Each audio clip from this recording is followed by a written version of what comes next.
illuminate a story that is binding them. Applicants can choose to write in a letter or be a participant on the podcast and be interviewed. Both anonymous and both give you the opportunity to voice a limiting story and watch it begin to dissolve. We can all heal, learn, and grow from listening to how the beliefs and stories we create can consciously and subconsciously run our lives, binding us and holding us back. This season, Jen collaborates with singer-songwriter Shannon Ward, who is also co-founder of Fiercely Peaceful and Love Inside Out Now. Shannon is on a mission to help people remember who they are, and she has carried that mission with her as an artist, playwright, healer, and co-facilitator of retreats. She's worked on the WOW stage with Jen and with Mick and Tess Pulver from Breakthrough Performance.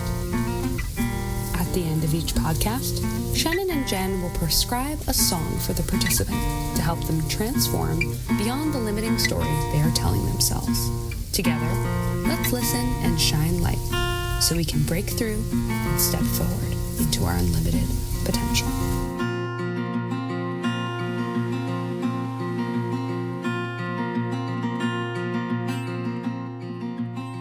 Welcome back, everyone, to Illuminating the Stories That Bind Us. We are at episode number 6 for season 2. And we still have our Shannon Ward here, who has been helping us in season 2. Shannon Ward, singer-songwriter with the mission of reminding everyone who they are. She is here with us again today. And in addition to the magical Shannon Ward, we have the beautiful Prin, who I feel absolutely blessed to be with her again. Shannon Ward had brought Prin into my life for the WOW stage. Prin was a keyboardist for us there and brought lots of other magical elements that I'm going to speak to in just a moment. But first I want to introduce her of her many roles, and these even aren't all of them. Prin is a musician. She is an author. She is a songwriter. She is a piano teacher, and she is a music producer and many other things. Mom, her mom, and many others. So, like the intro, you should do this for me all the time. I would love to. The only thing that we would need to do is you would need to have to choose a theme song. So then I would have to have the music like going on when you. Anyway, we could have a whole episode on what that would be. So yeah, getting into the presence of both of these wonderful ladies today, Prin is going to share with us her mental health journey that she brought together recently in an album called The Calm Principles. So I'm very excited to hear this. I'm similar to all of you. I'm at the edge of my seat. I do not have all the details, but I cannot wait to hear what the journey was like. And then, of course, I want to know more about all the multiple art forms that you've created. It's not just musical. You have visual art and then, of course, words with your books. So I'm very excited. And I really believe that we're all going to gain faith and inspiration and the ability to believe in ourselves in overcoming mental health challenges. So thank you, Prin, for being here. And I cannot wait to hear all that. But before I get you started, I do have to share something that really stands out about Prin that will probably stand out about you for the rest of my life. And that is, so the WOW stage, many wonderful things come out of the WOW stage, but I know that I will always remember Prin's presence and what Prin said. So we had a debrief. I don't know if you remember that, Shannon and Prin. We had like a moment where we were like, okay, the weekend's over. Like what have we learned? What do we want to change? All that good stuff. And I'll never forget, I can still remember where I was sitting and Prin's and Shannon are to my right. And Prince said what she was so moved by was that there was music and there was performance without any judgment. And I just remember being moved to tears by that. And I'm getting goosebumps just saying it right now, because that is exactly the energy and the space that I know we wanted to have. And so then to have Prin come in and have all of her experience of working with musicians and being a part of performing arts, and knowing and saying and reflecting that that was the space. So thank you, Prin, for sharing that. Something that we hope to continue, not only on the stage, but here too, right? Yeah, no, I mean, that was 100% true about the WOW stage as well. I mean, it was more of a thank you to you for providing that space for those of us who were there, whether we were helping out, participating, people who came. I mean, it really was a unique experience. So that's a success on your part for sure. Thank you for saying that. And thank you again for being the keyboardist. Prin was the keyboardist for the participants who wrote their own songs. So then this was all happening in real time, all on a weekend. Prin would then help create the music for the song, then perform with them. And then, of course, Prin, you also were the keyboardist for The Included, which was the beautiful, improvisational, inspiring production with Shannon Ward. So, so grateful for so all much of that. fun.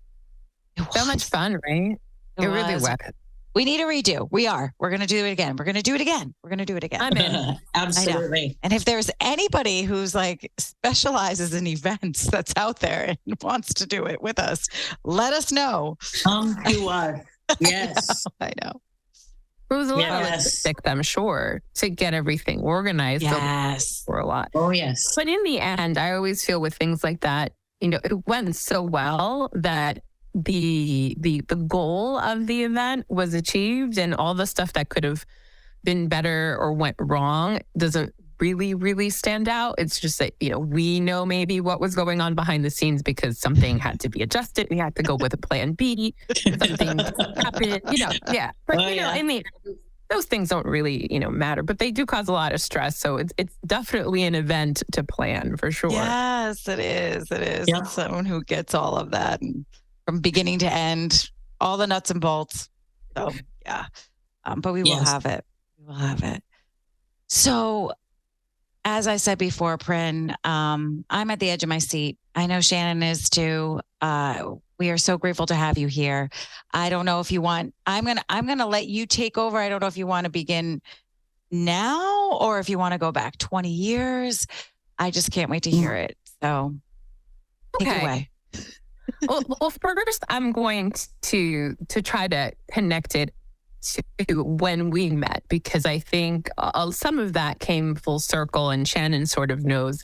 When I came to help out. As you said, you know, I was participating as a musician and providing that support for the participants who were songwriting, and all of that sounded like Prin's jam right there. I mean, I was totally in, sounded great. I'd never participated before, so I went in with, you know, not a lot of expectation about what was going to happen. But then I participated in Shannon's activity, and I ended up writing a lullaby, basically rewriting a lullaby to my inner child. And, you know, that became a whole crying, unexpected, tapping in trauma. I thought I was here to play the piano. What's going on? Type of situation. But, you know, but that's great, right? Because those healing moments, when they happen unexpected and unplanned, sometimes end up being more authentic, if anything. And that was also a walk away from that experience, that, yes, I had a great time participating from a professional standpoint as a musician with the rest of the band, with the other musicians. It was great.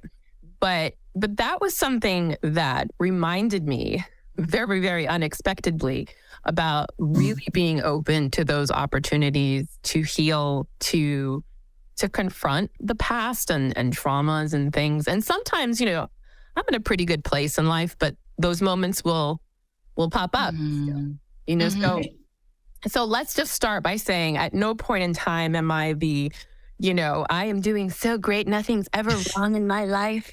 I'm so calm. That's not what we're here for. But But I am going to explain how I got to this point in my life where maybe some people may have that impression of me throughout my life, especially in more recent years. So the Calm Principles is actually, it's a website, it's a book, it's an album. It has some artwork as well.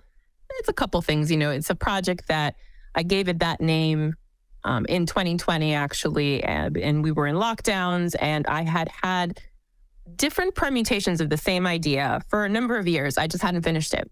And the reason that I wanted to finish it was because in 2021, it was going to be 20 years since I began successfully addressing my mental health journey. So it was meant to be a celebration for myself about all the things I'd gone through and just how much I've grown and all these things that are now a completely different person, in the past. And so I wanted to share it as an experience. So in short, back when I was at Fordham University, so I went to Fordham, I graduated in May 2001. So we're in New York City at this point. And I ended up checking myself in to a case study rehab / mental health psychiatric treatment program that August. So, this is like the peak of your youth. You've graduated on to big and better things. And I knew that this was the first step to that, because nothing was going to happen if I was in the situation that I was in at that time. And a lot of it had to do with my bipolar disorder, which I have bipolar disorder 2, depression history, substance abuse issues. So I had so much going on that there was not a lot of me thinking I was going to be around for a long time. And I had come to a state of being at peace with dying young. In fact, it was like an understood thing, because by that point in my life, and I was 21, I had almost died twice. There had been multiple situations where if someone had not helped me or gotten involved, perhaps I could have also died. And it just didn't seem likely. The odds weren't looking very, very high in my favor to stick around for a long time. And to be at peace with that in your early 20s is sad. Now I can look back at that and think, oh, that's really unfortunate, So that's where I'm coming from, over 20 years ago now, at a place where I had to make a decision that if anything was ever going to happen in my life, be that my music, be that a career, whichever way I was going to go, relationships, any of that stuff, it wasn't going to happen if I didn't get my mental health in check. That's my big message usually to people. And when I've met young people as an educator, right, I work with young people, all the time for years now, it is always something I support, because mental health looks different for everyone. So for me, it involved this process. It involved really focusing on calm lifestyle, things that were going to allow me to go from, my cycles of mood, but where I could always get back to a reliable state of myself that I was comfortable with, that worked with other people. I was able to be compatible with other people in this state, but I was still allowed to be myself. I can't control the fact that I have bipolar disorder. That's who I am. It's part of who I am. But it doesn't define me.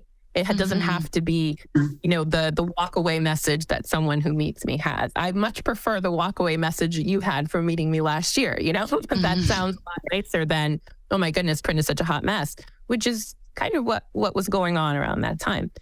So to add to that part, if we look at the time frame, I was there and I was an inpatient during 9/11.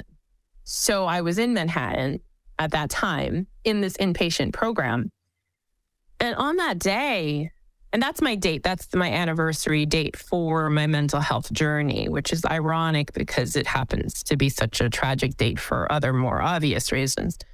And, but imagine being, within view of like the George Washington Bridge. You're in Manhattan. There's all this chaos going on downtown. You can't leave. You're in lockdown at a hospital at the age of 21 because your life choices up until that point landed you here. Mm-hmm. And that was just not where that needed to be. Like, obviously it was for my life, but that was a realization of sitting there watching everyone around me, obviously reacting to what was going on that day, having the doctors and the nurses clearly also having a huge, experience in their lives. I mean, we're in New York City. We don't know what's going on. It was a very scary day. Yeah. Aside from what was going on, that was horrible. It was personally scary. It was scary because we didn't know if we needed to be evacuated. We couldn't cross. I was from New Jersey, so we couldn't cross anywhere anymore. There was a point in time where everything got locked down in Manhattan. So it was very, okay, this is definitely not where I want to be, And it's where I was. I had no way of changing it at that point. That's where I was. Radical acceptance. Exactly. Yes. So, I mean, I sometimes make a joke, and I'm like, well, in terms of flying, flying straight, that whole like straighten up and fly right thing. There's nothing like a terroristic attack happening while you're in this program to really make you realize, okay, this is really not where I needed to be. I needed to be able to be home. I needed to be able to be around my friends and family who did lose people that I knew. A classmate of mine who had just graduated died that day. And here I was in rehab. So, a lot of perspectives that day. Yeah. And I remember just sitting on that couch and thinking, okay, we got to stick around because this can't be how this ends, right? Like, this is not going to be my last day, right? Like, this is going to be okay. And it was. And my birthday was a few days later, and I turned 22 years old in rehab. And that sounds as glamorous as it sounds. Like turning 22 in a psychiatric treatment has to be like a pretty low point. So that's the beginning of the story. And eventually what happened was I dedicated a couple years very, very, very much passionately to my mental health, whether it was my therapy, whether it was my medications, everything I needed to do, I did. I had a great support system with my father and my brother. They drove me to whatever I needed to. They'd wake me up when I didn't want to. I worked, freelancing and part-time for a while just to really, really be able to have the time to have multiple appointments, to go see the doctors, to try everything. And I had an amazing medical support team, which is a huge privilege because I always tell people, sometimes you end up with a therapist that just doesn't work for you. But for whatever reason, I had such a loving team of doctors and the combination of counselors and group programs, and they were willing to try things because I was a case study. So I got approved to be a case study. So I had this amazing ability I had no health insurance at the time. So I couldn't have paid for any of the treatment that I eventually did get. And it was very successful. And I hope, in life that the data they were able to collect and the things they were able to research through me, that hopefully that helped a lot of other people with similar variables and, genetic predispositions and things like that. So for me, there was a lot of wonderful things that started from being able to pursue mental health treatment. The thing is that between point A and today, there's so much that happened that if people who are in my life today, if they really met me, 20 plus years ago, it's almost like, wait, what? Like, how is this? How did I end up still here? How did I figure it out? Because it really was a little bit bleak. There was a point in my life, I think, where a lot of my mental health journey consisted of identifying the stories that were binding me, right? Being consistent to like your podcast, because there were so many. There were the people who knew me because I drank myself into a coma. There were the people who knew me because I did the wrong thing at the wrong time, at the wrong place, and this is how they identified me. And other people's opinions of me, like every other human being, they do matter to you when you're young. Mm-hmm. And they become part of the stories that you tell yourself. Oh, I'm depressed. Oh, I'm having a mood. So I'm manic, whatever it is. And you start to believe that story over and over and over again. And people love to pretend they know you just because they knew you. Mm-hmm.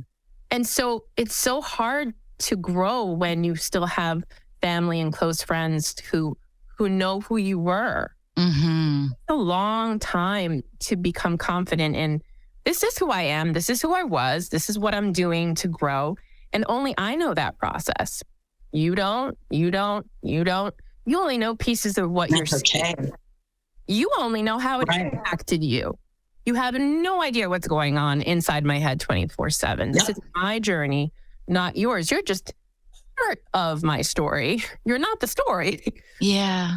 So it's a huge thing that, like, when you're young and you get a diagnosis of any kind. I mean, in my case, it's bipolar. Excuse me.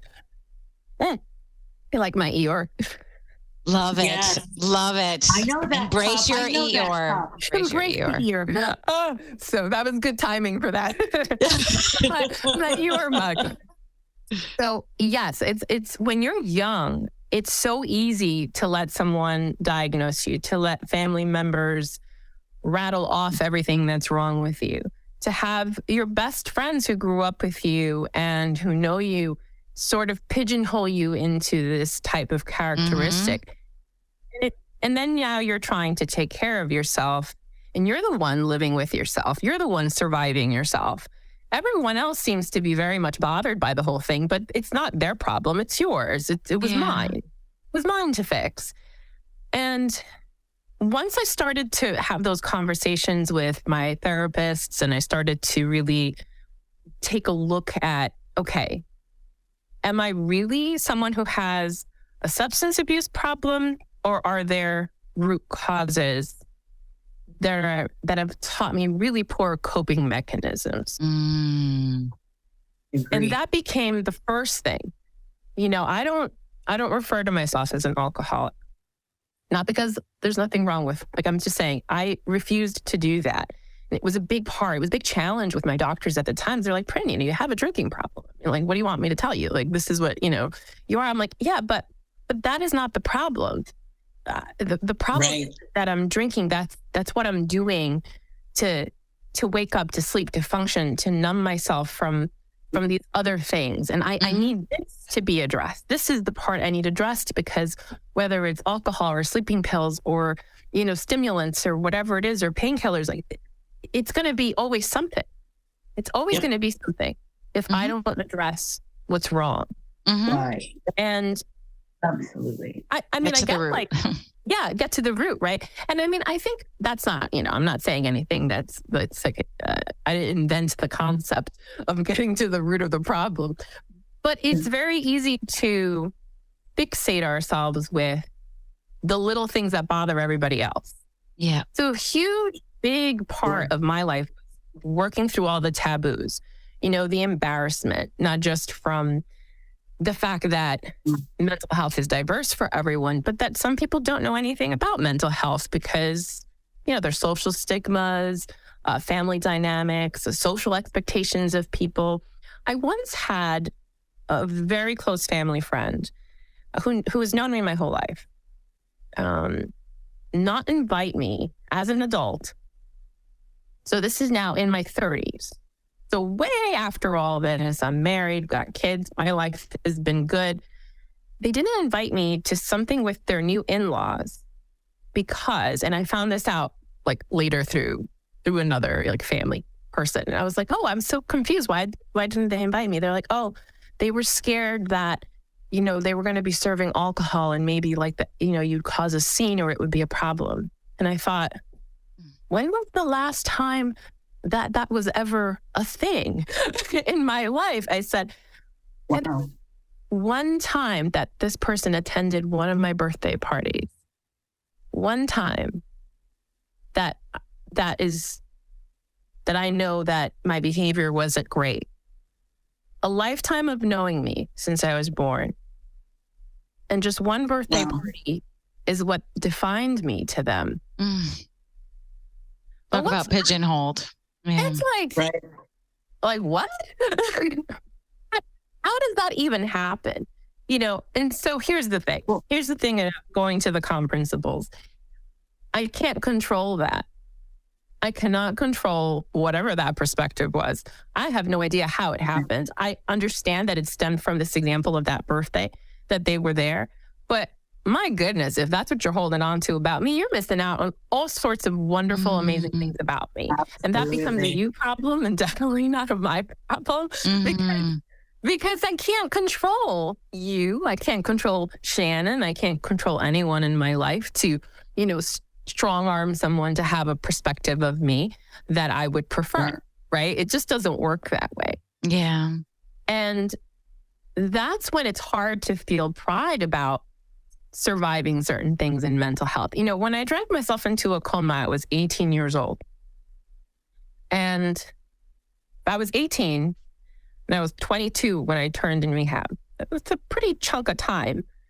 And when that happened when I was 18, I was required to go to some stuff and some treatment and some group meetings and things like that. And none of it worked on me. And I was drinking a week later. I took a week off. I took it easy for a week. So yeah, there was definitely a lot to be concerned about if you were in my life. But similarly, I had extraordinarily loving people in my life who didn't abandon me, who didn't care if they had a few memories that were bad. They had enough good ones to value the potential in me if I could just get better. I remember when I was in the New York State Psychiatric Institute back in 2001, there was, and this sounds a little petty, but I really, really paid attention to who came to visit me because I was there for over a month. So I was so whoever came to see me and support me, I didn't care what life brought our way. They were always going to be someone I kept in touch with or would make an effort to keep in my life. But similarly, I had some people who flat out just gave up on me and it was like the end of our relationship. And I'm talking about some unexpected shockers, like not just some random classmate or something. No, like someone who should have been there. Yeah. A couple of people. And whenever I used to reflect back on that, it used to make me a little bit bitter and kind of hard feelings about it. And I had to wrestle through that to reach a point where I could say,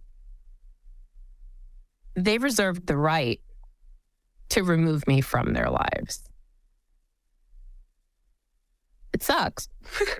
It sucks. They reserve the right to have said to themselves, this is too much for me to handle.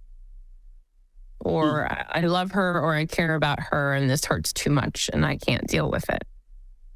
They reserve that right and I have no control over that. And what made me be at peace with it eventually was that ultimately, while it hurt, I did not end up needing them to become who I am today. They ended up not being part of my story. It may have hurt at the time. So, when you get those types of disconnects from really, really important relationships, it can really spin a person back into a trigger of symptoms, if, whatever the case may be. And I had those moments, but I definitely got to a point where I was able to get better and it had nothing to do with them anymore. So maybe they just didn't believe in me and that's okay. That's something I had to accept and move on from. One of the things with the calm principles is the concept of not avoiding and becoming calm. Very big with me for a few reasons, mostly because of my bipolar disorder. So and I'm sure, you understand bipolar disorder where there's lows and highs and there's usually some type of cycle So at the time, over 20 years ago, I was a rapid cycler. So I was very unpredictable because the weirdest things would trigger a cycle in one direction or the other. So whether it was the extreme of suicidal tendencies to the extreme of physical danger or doing things recklessly, the simplest things could have launched me in either direction. So, I needed medication and I needed therapy and I needed a lot of different coping mechanisms. And I used a lot of cognitive behavioral therapy at the time to help me kind of manage all of that. So that's the clinical aspect of it. But once I was discharged and once I was doing great, and it was a few years later, I was able to reintegrate alcohol into my life. Very, very limited. I'll drink some wine with dinner, things like that. I don't drink. I haven't really had a relapse at all in this whole entire time. But that's not because I'm so amazing and I was able to do it. I really think it's because I dedicated so much time to getting to the roots of the issues that I had. Absolutely. And so in the book, this is my book. Yay. So the CALM principles, actually, let me show you. So it's an acronym. CALM. So the C stands for communication. The A stands for authenticity. The L stands for love. And the M stands for myself. And the concept of the book was to highlight those 4 principles with how I did my mental health journey through music, writing, and education, which is kind of like what I do for a living. It's what I've, the common denominators throughout my life, no matter what I did in my career. And the reason communication is so important is because when I needed help, I didn't really ask or I didn't reach out to anyone. Like I blatantly needed help at 18, but I definitely wasn't asking anyone for it. And I had other people trying to help me and trying to point it out, people trying to tell my parents that maybe I needed help. Like, nothing was working because I wasn't open to the communication. Right. But when I finally was, all it took was me going home, telling my dad, I need help and I need this, exam or this test. And that was it. That was the moment when he was on board and was able to help me because I asked for help and I was able to communicate it. The authenticity piece was that I needed to be able to honestly want to be better. And that sacrificed a lot because my norm was the hot mess. I know it sounds a little weird, but my norm was the hot mess. Who I knew was the hot mess. The person who could write songs at 2 a.m. was the hot mess. The person who could play, 4-hour gigs, on the piano by composing on the spot was the hot mess. The only person I knew was the person that had spent 22 years functioning in this way. Mm-hmm. And so wasn't that authentic? Like, wasn't that really me? I mean, one could argue that.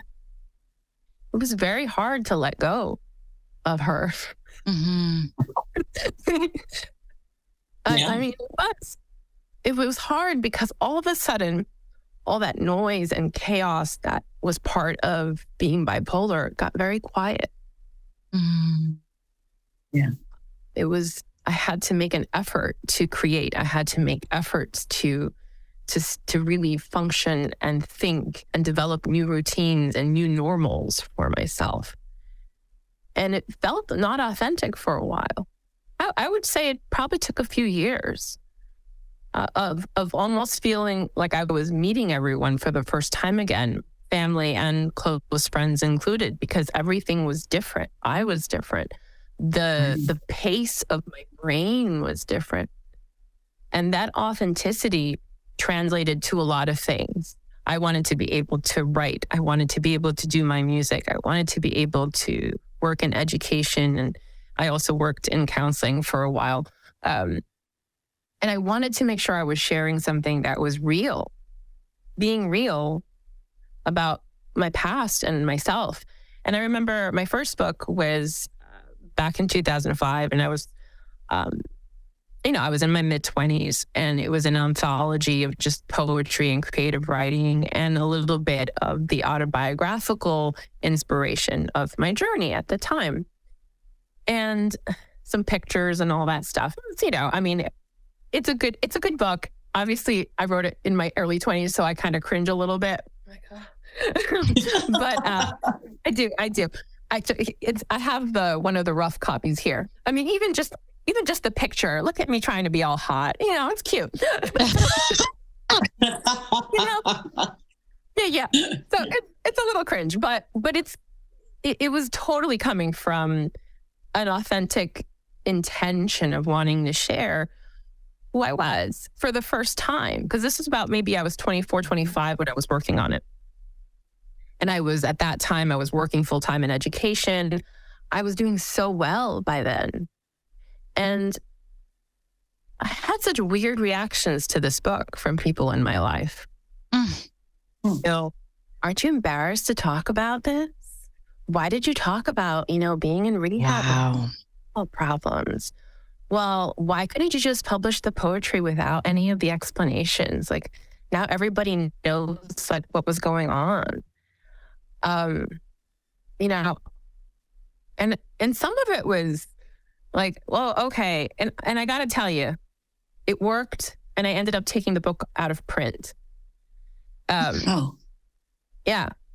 Oh no. There's stories. I did. I got embarrassed. I got embarrassed about my authentic self. It was like, well, yeah, I guess. Of course. Yes, that makes me, like I was young, and people are going to know about you in your career, and it's going to, you're trying to do education. People aren't going to want to hire you because you're crazy. You're coming off all like, I'm just like, you're right. And it wasn't just one person or two or three. I remember it was like a pretty diverse focus group that felt the need to tell me this. And I fell for it, and I removed the book. And I had a couple other issues with how it had, gotten printed or whatever. So I said, you know what? It's okay. It was my first book. I couldn't pull it out completely because of just the publisher I had. So it was an ebook for a bit. And then it was completely unavailable. And then a few years ago, I re-released it. I made it available. Yay. Yeah. Good. Because that poor girl, she worked so hard. Exactly. Yeah. And it's that, I don't like that vulnerability that's authentic. What's embarrassing about it? Yeah. What's funny is Part of your journey. Why would it be embarrassing that I had a mental health journey, that I had been in rehab, that I had almost died twice, that I had liver issues, that I had all these things that I had overcome? How was that embarrassing? How could someone in my life who loved me convince me that I should be embarrassed about my journey? Because people are invested in people staying the same often, right? Yes. It's terrifying for them to see someone they love change, because then it gives them the opportunity to look at themselves or not. But there are people's lives who will be touched by that book that only your voice will help. So good for you that you reconnected with that. I did reconnect.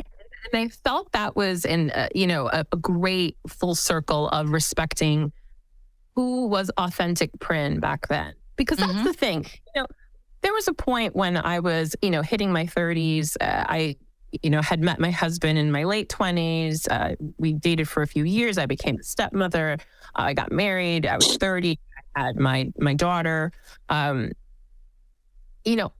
Frankly, my life in my 30s and in my 40s is not a stereotypically likely outcome from Prin back then. I'm pretty stable. I'm pretty consistent. I had a career in education. I worked in, higher ed. I really was doing great.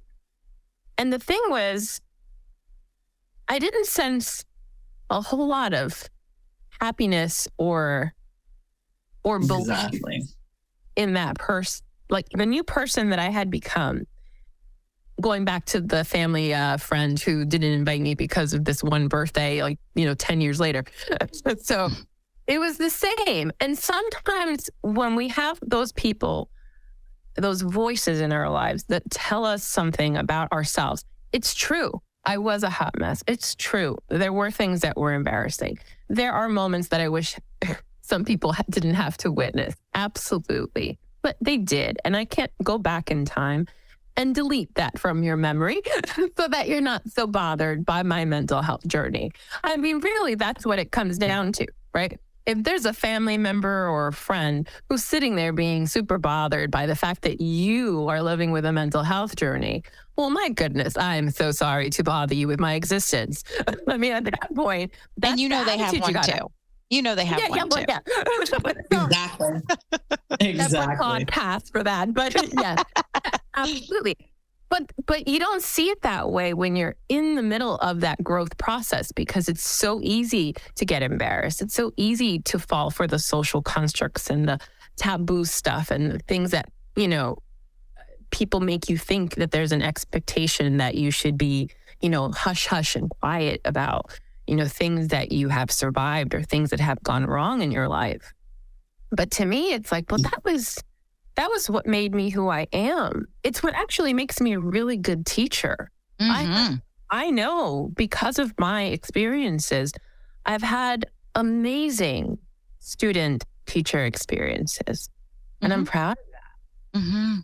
I'm proud of the fact that I have adults in my life who were children under my educational structure who feel the need to still keep in touch with me and have had a positive impact in my life because they're proof of something that I was able to do. I was able to share my journey in some way, shape, or form appropriately. Of course, I'm not sitting there telling kids my life story, but being able to learn the lessons myself and being able to then teach or support or mentor someone who reminds me of old me, you know, has been a great privilege of having survived all that stuff. Mm-hmm. Because I don't necessarily think I could have done it without those negative experiences. So for me, the calm principles really was, you know, a big part of collecting ideas that had worked for me over the years. A few years back, when I first started to collect the ideas, the title for the book was The Side Effect of Sober. That was what I called it. And the reason that I called it that I changed it, I called it that because the side effect of sober was a little bit of, yes, you know, this is now the life that I have. This has been great. I've learned to define what my mental health balance is. But the side effect of sober, when you use the word sober, it automatically implies that you weren't at some point. Like, you know, that's usually the context of the word. It's almost a permanent label that people can't get over what you've been. And that can be really rattling because sometimes you work so hard and you think you're doing so great. And then here comes somebody who's known you your whole life or has known you for a long time. And they feel the need to point out to you, like, oh, do you remember when blah, blah, blah, blah? Yeah, I do. I was there. Thanks for bringing it up. You know, it's sort of like people want you to not let go of the story. People really love the story. It's almost like that favorite bedtime fairy tale that they want to keep saying. Prin is like this. Prin did this. Prin blah, blah, blah, you know, whoever, you know. And what about the rest of the story? Like, did you miss the last 20 years? I don't get it. You know, someone who's known me at this point where I'm in my 40s, I mean, if the story you're sticking to is teenage and young adult Prin, well, sounds like you missed out.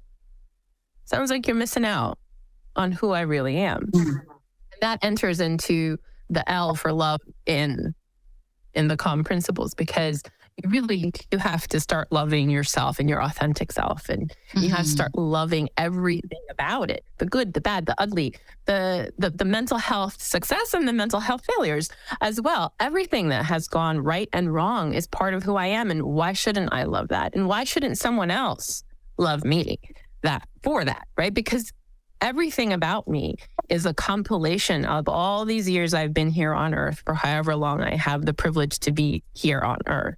Mm-hmm. And if someone is going to love me, for sure need to love all of it. Mm-hmm. That goes for all of us, right? Mm-hmm. Someone's going to say they love you. Well, I hope they don't just love you on a Monday at 9:30 after you've had your coffee and you've showered. I mean, yeah, we're all easy to love when we're full of energy and on our back. Right. That's not when I need love. Right? Yeah. We need love when it's 9/11 and you're in a rehab by yourself and there's nobody around. Yeah. That's when the love matters. Yeah. And sometimes we don't have those, right? Mm-hmm. I mean, unfortunately. Absolutely. So one of the things about like unbinding the stories that were binding me, is that I did really believe in music, writing as these tools. They became my new coping mechanism. You know, I was writing all the time. I was creating all the time.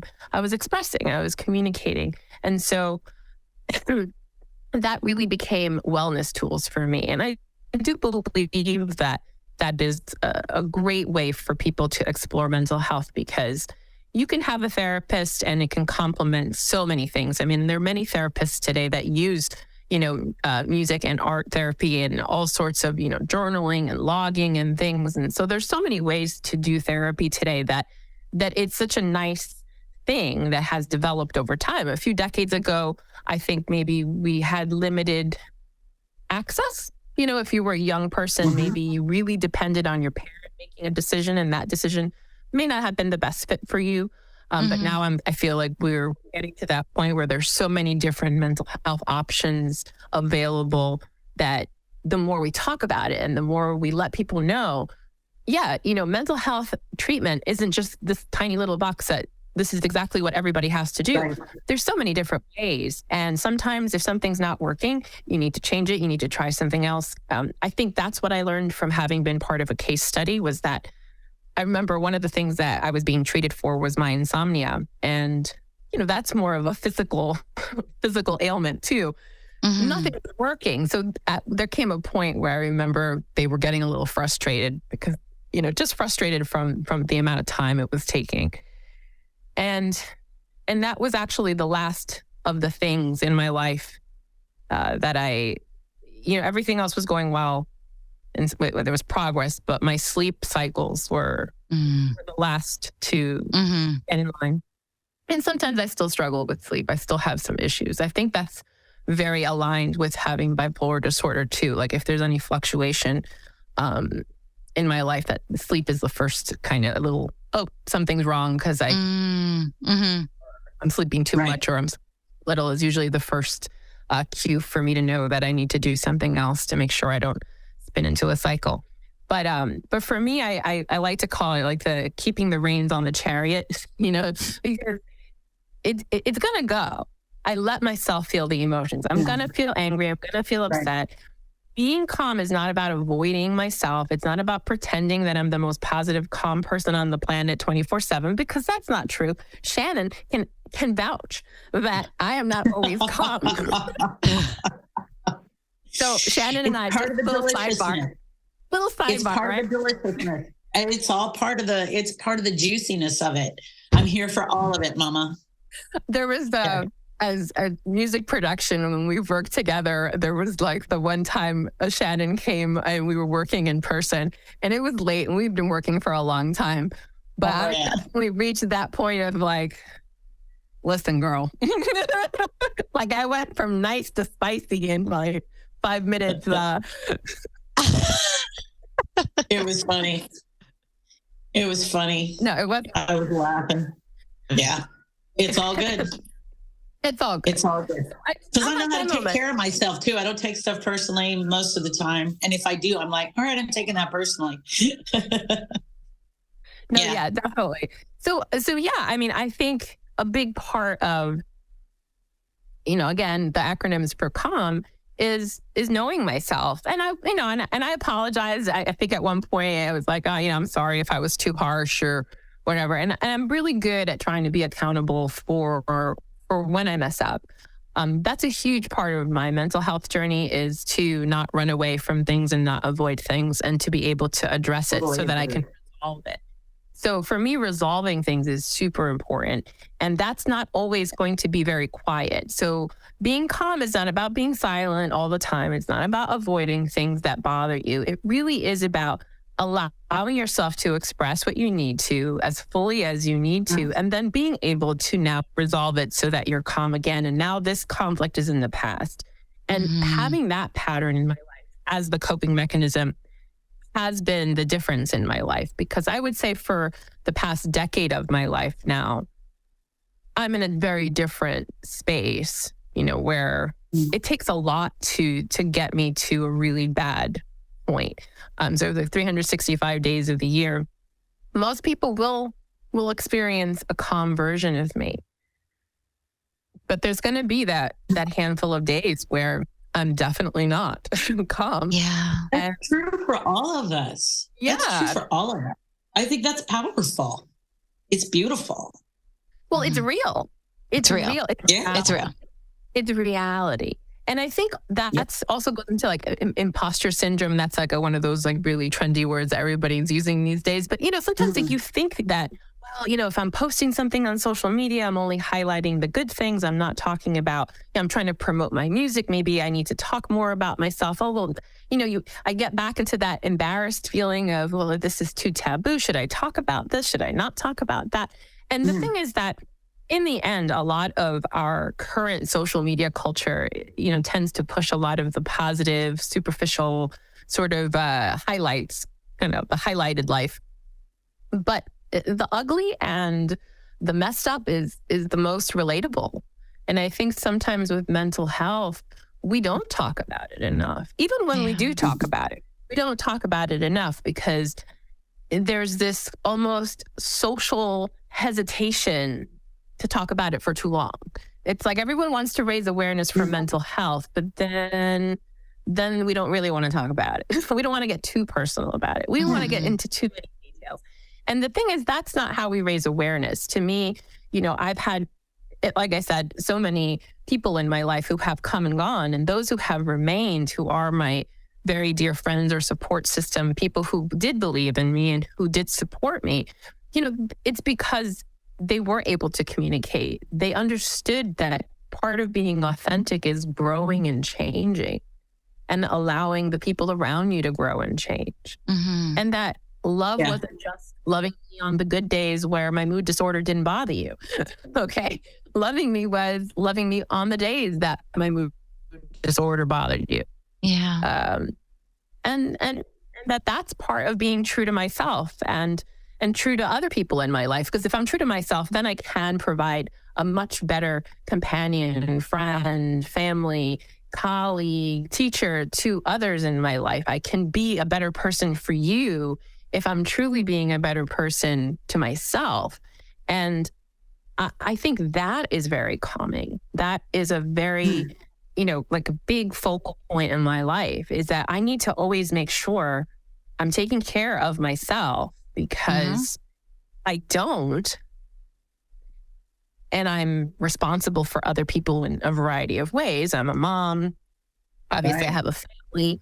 I'm a teacher. I have my, clients that I deal with. If I lose the reins on the chariot and I go crashing into the wall, well, now I've impacted other people, right? It's not just about me.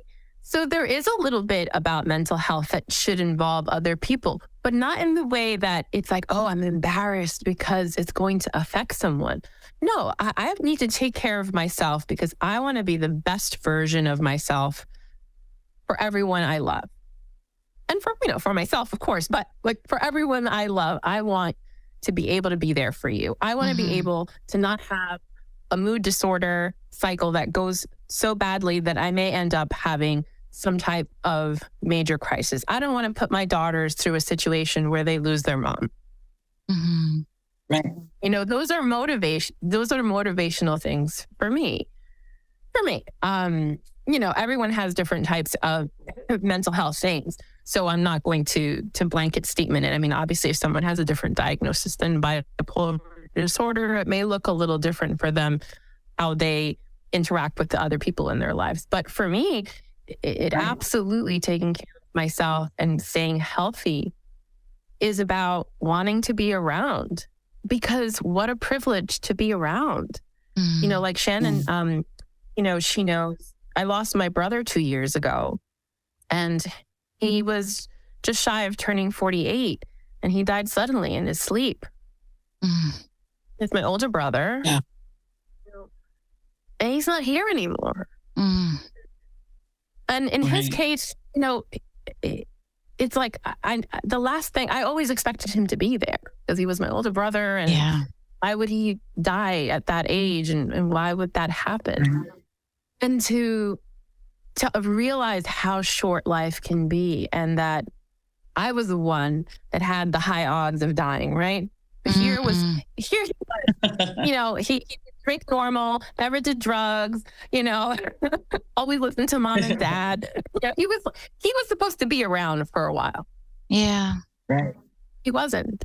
And that we don't know. We never know when it's going to be the end of our story. So the last thing we want to do is bind ourselves by the story we tell ourselves. Because I want to know that if I do pass away, that I've been able to write books and express myself and leave things behind that may one day have an impact on someone else, whether it's my music, whether it's my writing, whether it's my art, whether it's my, work as an educator, that I can say I have tried my best to live my life in a way that is authentic to the feelings that I have as a human being, but also that I'm able to have a positive impact because I've tried to model or show people how to be more calm, how to be more relaxed, or how to address your mental health and not avoid, issues and conflicts. And life is so full of so many opportunities that are going to mess up staying calm. Life can be hard at times, but to be able to say, yeah, that's normal. It's normal to have these conflicts. It's normal to have struggles. And it's absolutely normal to ask for help and to spend time getting that help and to prioritize it, because that is absolutely the most important thing. If I hadn't done that, I don't know. I don't know if I would be here. I was on a very, very clear path at the time, Gotcha. And to be that young, it's like, yeah, I got to be here. I get to grow old. Yeah. Right on. Yeah. Right on. Thank you, Prin. Oh my goodness. There's so many things I can pull from that. And, we come full circle because like you had the choice. Like you said, you didn't think you were going to live long. The word that came to my mind was hopelessness. There was just not a lot of hope. And then you chose a path of hope. You chose a path of living. You asked for help. You allowed yourself to not only be helped, you received the help, but clearly you've taken it, you integrated it, as difficult as that was. Like you said, the choice of changing who you were, and all the grief that happens when you do that, all the grief that happened when you chose the path of living, right? Having to die to parts of self that you knew, knowing that you were, taking this path. And yet you integrated it, then you gave it back. You give it back through your books, through your music, through your teaching. And like you talked about, like, I hope that I'm making an impact. Oh my goodness, this podcast alone. But let's talk about all the students, all the clients, all the people from your case study. I loved that when you said that like I'm getting like goosebumps thinking about it. Like that, because, you are such an example of someone that asked for help, received the help, and then, really you're a success story. Then I know we could go on and on about what is success, but you are it, Prin. And that bravery, that courageousness. And I thank you for sharing your story today, because and I thank you for reprinting that book, because in that moment, you could have chosen another path where you went quiet. right? And that's what happens. People put all of their shame and their fear of vulnerability and like throw it on people. I love, oh my gosh, this is making me, I love Daring Greatly, right? When Brene Brown uses the FDR, right? It was Franklin D. Roosevelt, I think, that said, like, if you're not in the arena, like if you're not going to stand in the middle of the arena, sorry, you can't say anything. You can't, you know? Well, and that's true. Right? Yeah. Like True. and people wouldn't be able to learn from you if you didn't illuminate the story and you didn't illuminate like the vulnerability and the challenges and the near-death experiences. Like they just be like, oh, there's this girl and she's doing better now. You know, like we need it all. We need Well, it's interesting because one of the things. No, it's okay. I was going to say, and I'm going to have to go soon, sadly, but I'm so grateful to be here and witness this. One of the things that I feel is the most profound, so many facilitators are like, I'm holding space for everybody else. There's no room for mine. And I think that's kind of bullshit. For me, we are the container and the contained.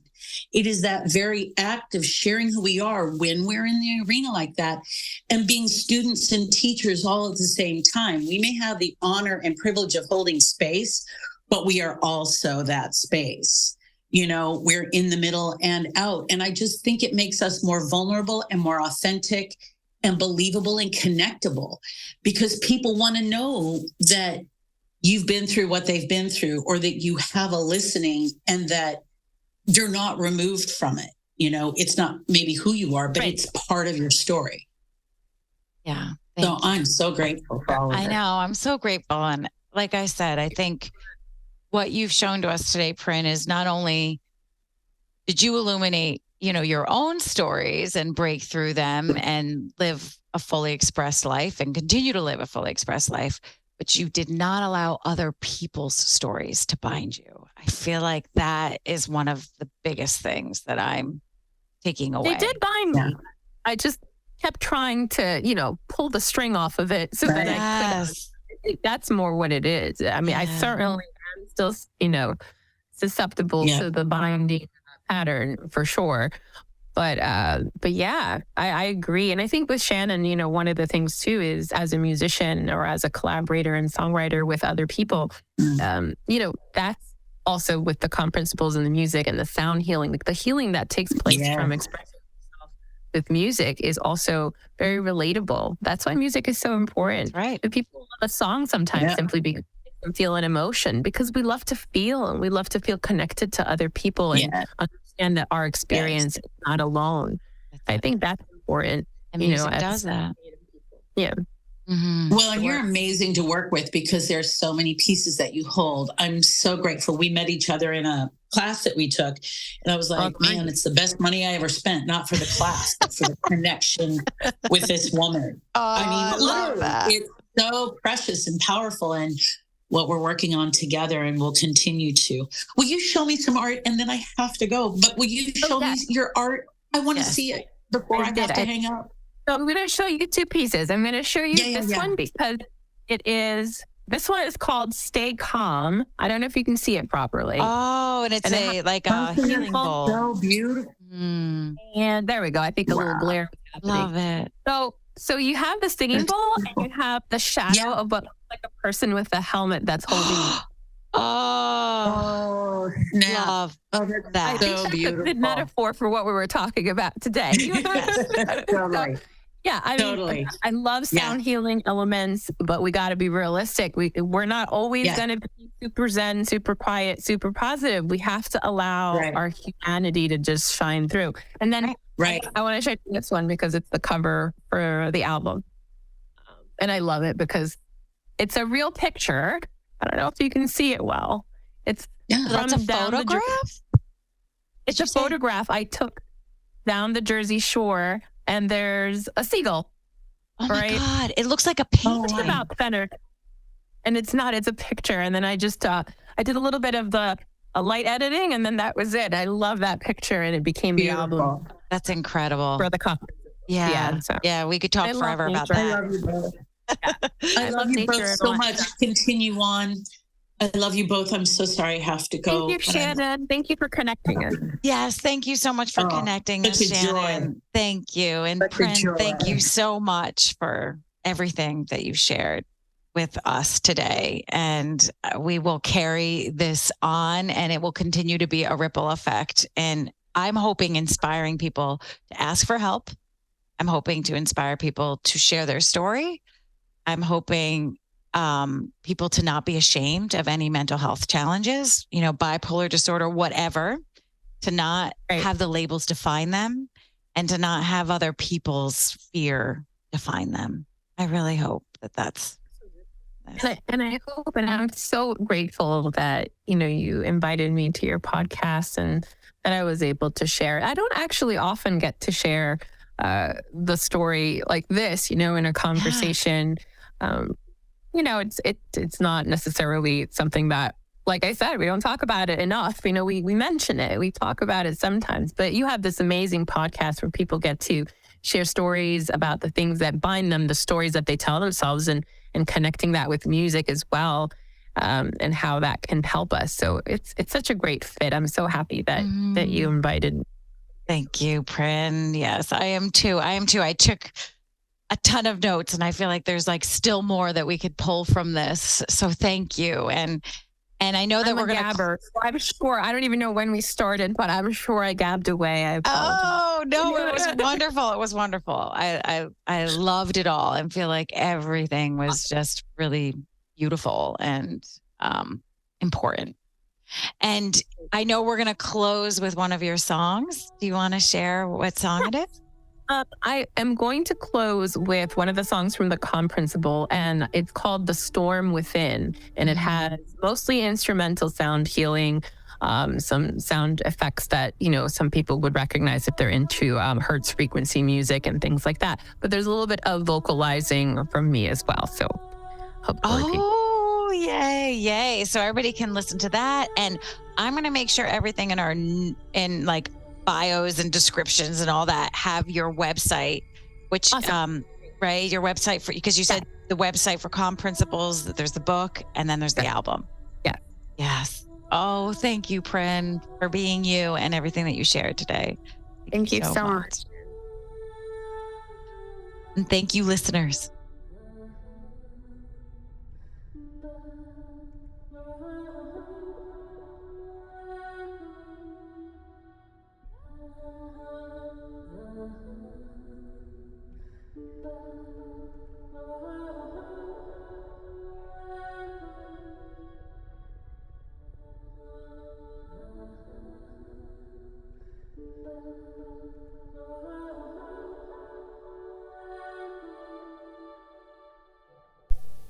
If you'd like to be a participant on Illuminating the Stories That Bind Us, please fill out the form on jenniferhcarey.com. Jennifer would like to thank every single person that makes this possible, including all of the listeners. Because of you listening and sharing these stories, we may illuminate them and unbind the participants stuck in them. And to the participants, your courage and bravery makes this possible. Thank you. A million thank yous to Cassie Brooks Bowling and her team in making this mission come alive and keep it breathing. You can follow Jen at Jennifer H. Carey on Instagram and on Facebook at Jennifer H. Carey Counseling.